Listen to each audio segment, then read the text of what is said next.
BJP महिला मोर्चा की प्रदेशाध्यक्ष वंदना योगी हिमाचल के ऊना पहुंची। इस दौरान एएनबी न्यूज से वंदना योगी ने खास बातचीत की।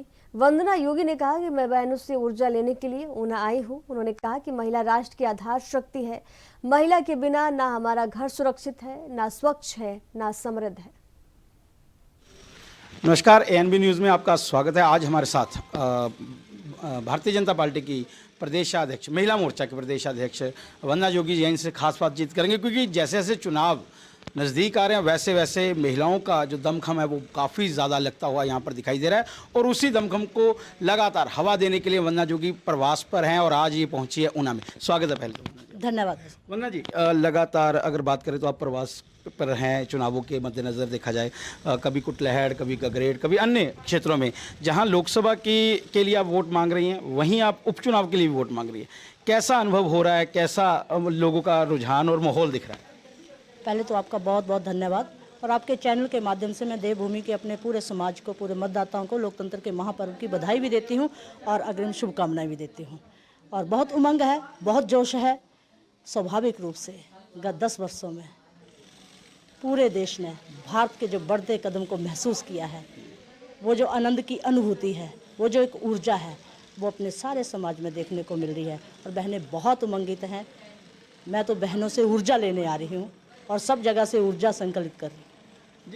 जिस प्रकार से आपका वक्तव्य रहता है, कहीं आप गीत गुनगुनाती हैं, कहीं आप महिलाओं में जोश भरती हैं, तो उन महिला कार्यकर्ता आज समर्पित हैं भारतीय जनता पार्टी के लिए, क्या संदेश मिलता है, क्या सुझाव मिलते हैं संगठन को आगे बढ़ाने के लिए, या किस प्रकार की रणनीति इन चुनावों में आपके द्वारा जो महिलाओं का एक रोल देखा जा रहा है, कैसी रहने? भाई साहब, महिला तो राष्ट्र की आधार शक्ति है।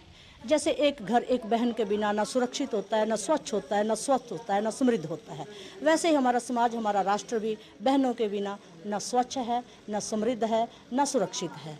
तो इतिहास रचता बहनें रही हैं। और स्वाभाविक रूप से लोकतंत्र है। लोकतंत्र में जो सरकारें चुन के आती हैं उसमें बहनों की भूमिका रहती है। और आपने तो माननीय मोदी जी को सुना होगा, वो अपने हर वक्तव्य में बहनों को श्रेय देते हैं। कब भी कोई बड़ी विजय पाई तो उन्होंने कहा कि ये बहनों के कारण पाई। और अभी भी जैसे आपने सुना 400 पार का नारा ये माननीय मोदी जी ने दिया और बहनों पर विश्वास रख कर दिया। बहनें माननीय मोदी जी के लिए आस हैं, खास हैं और राष्ट्र के लिए विश्वास हैं। और स्वाभाविक रूप से उनका बहुत वंदन अभिनंदन हुआ है, बहुत गुणगान हुआ है। और न केवल वक्तव्यों में हुआ है, धरातल पे आप योजनाओं को देखेंगे तो 162 महत्वपूर्ण योजनाओं का केंद्र बिंदु बहनें रही हैं।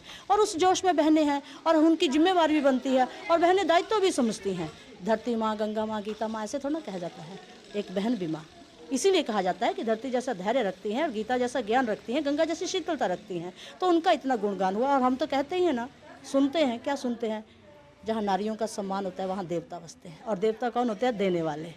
इसलिए नारियों का इतना सम्मान हुआ है तो देवता जरूर यहाँ रहते हैं और वो देते हैं और समाज को दे रहे हैं। और समाज को इतना मिला है, 80 करोड़ लोगों को मुफ्त राशन, 4 करोड़ लोगों को PM आवास योजना से घर, 4 करोड़ बहनों को प्रधानमंत्री मातृ वंदना से निःशुल्क प्रसव, सुकन्या समृद्धि योजना का 4 करोड़ बहनों को लाभ।